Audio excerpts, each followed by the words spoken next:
안녕하세요. 저는 인천에 거주하는 30대 남성입니다. 이 일을 겪은 당사자는 제가 아닌 저희 아버지인데 이 사연을 보내면서 아직도 그때 생각에 너무 마음이 좋지 않습니다. 이 일은 2017년도에 있었던 일입니다. 어릴 적 저희 집은 남들이 부러워할 만한 부유한 가정 환경이었지만 제가 성인이 되고 난 뒤부터 급격하게 상황이 나빠졌습니다. 여러 가지 이유가 있겠지만 가장 큰 문제는 아버지의 사업이 부도가 난 게 원인이었고 그로 인해 정말 힘든 삶을 살아야만 했죠. 그 당시 평생 살림만 하셨던 어머니가 식당까지 나가서 일을 해야 했고 저마저도 다니던 학교까지 휴학하고 공장에 취업을 해야 할 만큼 가족 모두가 힘든 시기였습니다. 가족들에게 짐을 안겨줬다고 생각한 아버지는 매일같이 죄책감에 빠져 괴로워하셨고 그 와중에 다행인 건 아버지가 술을 멀리 하시는 분이라 어디 가서 술을 마시고 다니진 않으셨죠. 그 후로 아버지는 인력사무소에 나가 일용직을 하면서 지내셨고 거기서 일을 하다 박씨 아저씨란 분을 알게 되었는데 아마 그 시점부터 문제가 생겼던 것 같습니다. 사건의 시작은 아버지가 인력사무소를 나간 지 2달이 막 지났을 때였는데 그날은 자정이 가까워지도록 귀가를 하지 않으셨죠.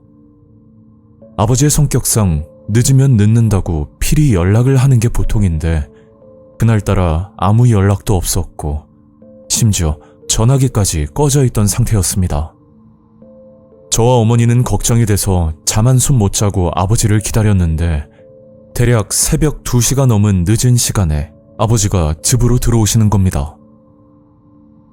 아버지, 지금 이 시간까지 어디 계셨던 거예요? 아버지는 어디서 술을 드셨는지 몸을 가누지 못할 정도로 취해 있었고 저는 아버지를 부축해서 방으로 모셔다 드렸죠. 그리고 날이 밝자마자 거실에서 싸움 소리가 들려 나가봤더니 부모님이 서로 다투고 계셨는데 그냥 말다툼이 아닌 아버지는 이성을 잃고 손에 칼까지 들고 계셨습니다.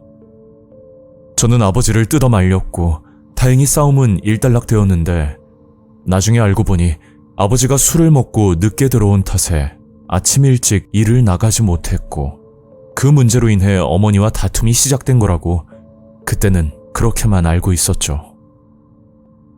그렇게 집안은 난리가 났고 어머니는 이렇게 못 살겠다며 짐을 싸고 친척 집으로 들어가는 바람에 결국 아버지와 둘이서 지내게 되었습니다. 하필 제가 있어서 망정이지 혹여나 두 분이서 싸우다가 큰일이라도 날까 싶은 생각에 그때는 어머니가 친정집에 계시는 게 오히려 안전할 거라는 판단이었죠. 그리고 그 사건이 있고 약 일주일 정도 지났을 때 어머니에게 전화 한 통이 걸려왔었습니다. 우철아, 잘 지내고 있지? 네, 그냥 똑같죠. 어머니는 뭐 불편한 거 없으세요? 그런 건 없고 실은 엄마가 어떤 아줌마와 일을 해보려고 하거든. 근데 너희 아버지 때문에 아무것도 못하고 있어. 무슨 일인데요? 기존에 하시던 식당 일 말씀하시는 거예요? 아니, 그냥 작은 가게에서 일하는 거야. 어머니께 들은 내용은 어머니가 친척 집으로 가고 난 뒤 아버지는 매일 밤 그 집으로 찾아가 어머니를 괴롭힌다는 말이었는데 그 문제 때문에 아무것도 못하고 있다는 말씀이셨죠. 알겠어요, 어머니. 제가 아버지랑 얘기 좀 해볼게요. 그리고 그날 아버지께 드릴 말씀이 있다고 조심스럽게 이야기를 꺼냈는데 도대체 누구의 말을 믿어야 할지 도무지 판단이 서질 않더라고요. 에휴, 자식 앞에서 이런 말 하는 것도 창피한데 우철아, 너 엄마가 지금 뭐하고 다니는 줄 아냐? 아빠랑 일하는 사람 중에 박씨라는 놈이 있거든? 그놈이 너희 엄마 옆에 붙어서 날 이혼시키려고 수작을 부리는 거야.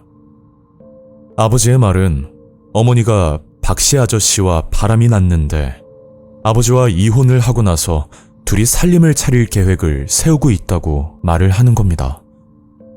그 말을 듣고 너무 당황스러웠지만 평소 아버지가 의처증 증세를 간혹 보이셨기 때문에 저는 어머니의 말을 좀 더 신뢰할 수밖에 없었습니다. 그래도 좀 더 확실하게 하기 위해 저는 어머니께 사실 여부를 여쭤봤었는데 역시나 말도 안 되는 소리라고 어머니도 어이가 없으신지 웃으면서 말씀을 하시더라고요. 그렇게 한두 달 정도 시간이 흐른 뒤 저는 출근을 해서 일을 하고 있다가 생각지도 못한 전화를 받게 되었습니다. 그건 경찰에게 걸려온 전화였는데 아버지가 극단적인 선택을 하려다가 신고를 당했고 지금 지구대에 있으니 모시고 가라는 내용의 전화였죠. 그 뒤로 아버지는 정신이 나간 사람처럼 멍하니 허공만 바라보면서 지내셨고 혹시 혼자 계실 때 또 그런 짓을 할까 싶어 저는 일까지 그만두고 아버지를 살폈습니다. 그리고 얼마 뒤 아버지가 저를 조용히 부르더니 이런 말씀을 하시더라고요. 우철아, 하루아침에 변하는 게 사람이야. 어딜 가나 사람만큼 무서운 게 없어. 갑자기 그게 무슨 말씀이세요? 아버지는 그 말과 함께 종이 쪽지를 하나 주셨는데 그 종이에는 처음 보는 주소가 적혀 있었습니다. 아버지, 이게 뭐예요? 제 물음에 아버지는 끝내 대답을 하지 않으셨고 저는 인터넷으로 주소를 검색해서 사진을 찾아봤더니 빨간색 간판으로 되어 있는 작은 술집이 나오더라고요. 그런데 일반 술집은 아니었고 일종의 방석집이라고 술을 팔면서 성매매까지 하는 곳으로 알고 있는데 일단 사진으로만 봤을 때는 아마 그런 곳이라는 생각이 들었었죠. 아버지가 도대체 왜 이런 주소가 적힌 종이를 줬는지 그 당시에는 이해를 할 수가 없었고 그 종이를 건네받고 난 뒤 일어나지 말아야 할 일이 일어나고 말았습니다. 그날은 장을 보려고 잠시 외출을 하고 들어왔었는데 방에 누워 계셨던 아버지가 보이질 않더라고요. 그래서 아버지를 찾다가 화장실 문을 열었는데 아버지는 화장실에서 쓰러진 상태였습니다. 급하게 병원으로 모셨지만 끝내 숨을 거두셨고 갑작스러운 아버지의 죽음에 눈물밖에 나오지 않았죠. 저는 아버지의 부고 소식을 어머니께 말씀드렸더니 제 예상과 다르게 너무 덤담하게 받아들이셨고 아무리 사이가 나빴더라도 30년을 넘게 부부로 사셨는데 어머니의 이런 반응이 자식 입장에선 좀 의아할 따름이었습니다.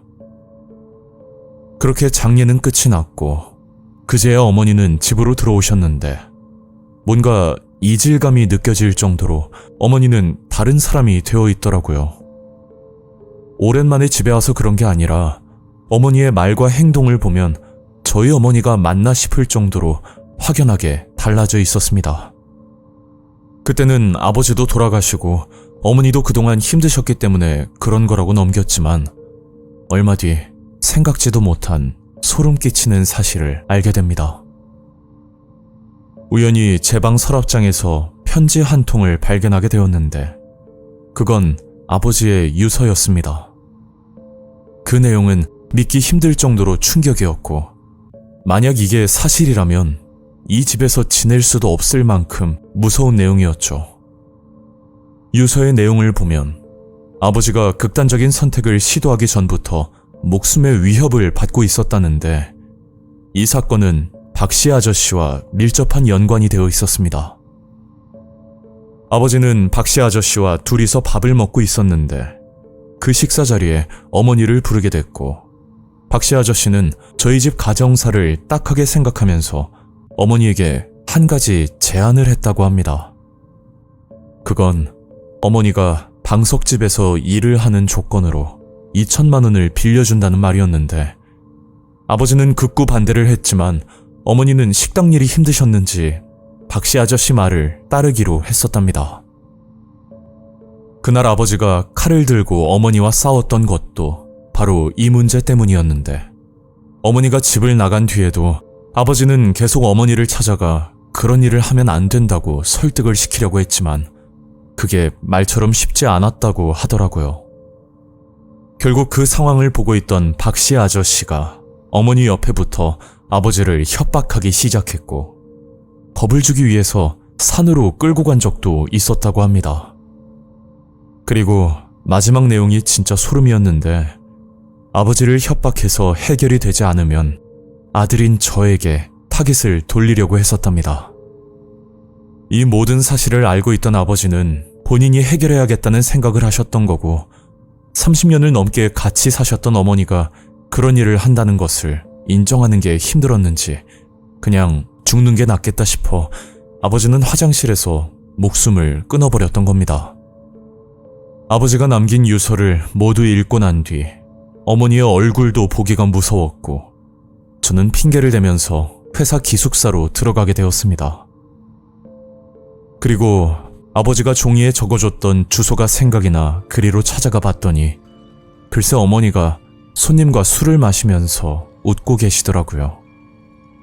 그때 어머니와 눈이 마주쳤는데 화장을 진하게 하고 짧은 치마를 입은 어머니의 모습이 너무 낯설고 충격이라 아무 말도 하지 못하고 그냥 술집을 나와버렸습니다. 저는 아버지의 유서를 토대로 경찰서에 찾아가 신고를 했었지만 구체적인 행위나 정황이 입증되지 않는다고 수사가 어렵다는 말만 듣게 되었죠.